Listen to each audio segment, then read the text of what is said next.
potencial físico de ese elemento griboso vuelve a variar, vuelve a ser más negativo. Y las paredes del elemento griboso, que son flexibles, tienden a reaccionar frente a esa generación de diferencia de potencial osmótico que se ha generado, esa reducción potencial de presión, en el punto en el que se está cargando el elemento griboso. Imaginaros que todo el problema es un solo elemento, porque en realidad es así.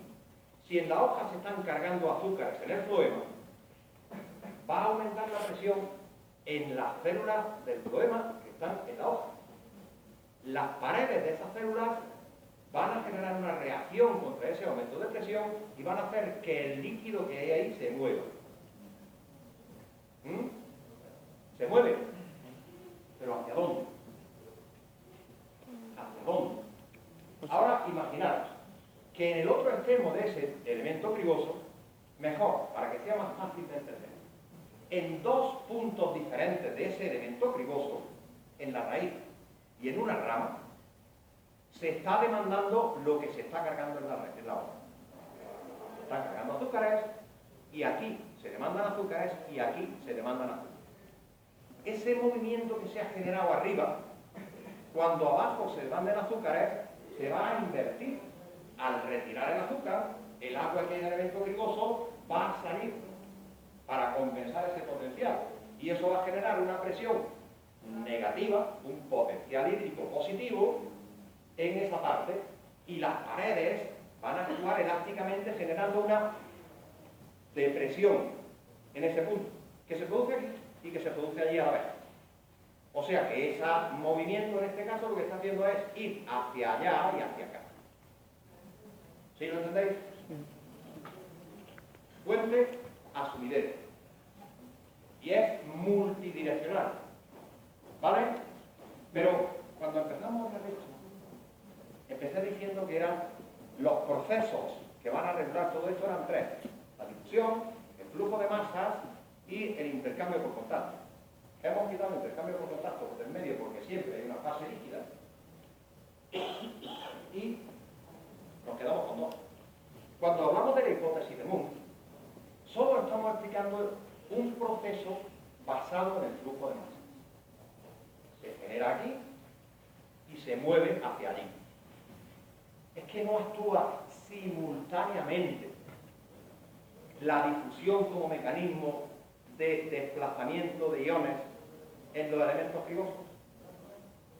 ¿Verdad que sí?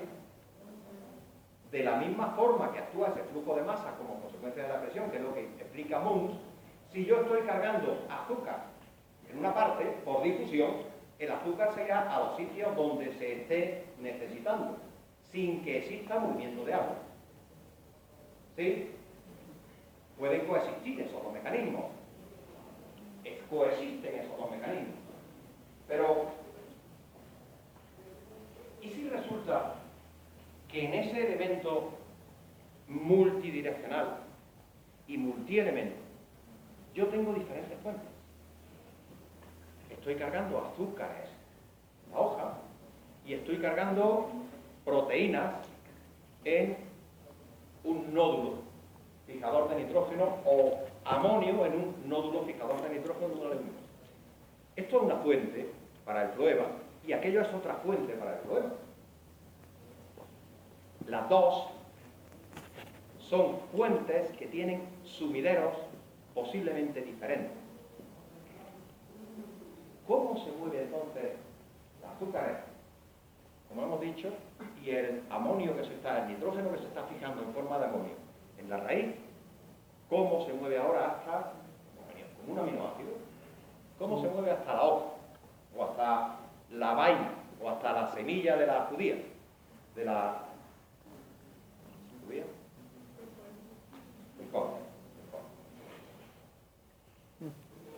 El flujo de masas puede ir en un sentido de esa dirección del transporte y la difusión puede ir en la opuesta.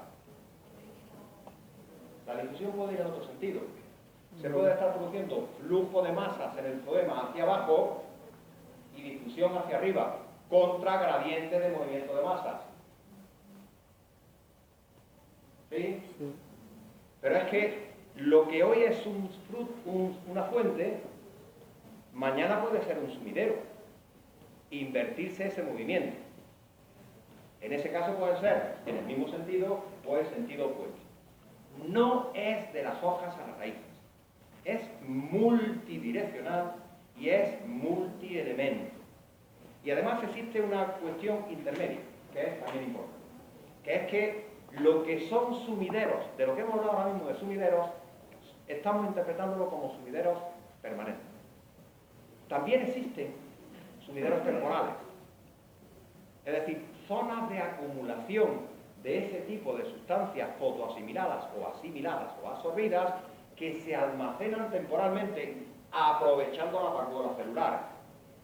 Decirme algún cultivo que actúe como un sumidero temporal y que a nosotros nos interese como sumidero temporal. ¿Vosotros pensáis que la caña de azúcar acumula el azúcar en el tallo para que nosotros no lo comamos? No, eso es un sumidero temporal. ¿Vosotros pensáis que la zanahoria acumula las reservas en la raíz para que nosotros nos comamos la zanahoria?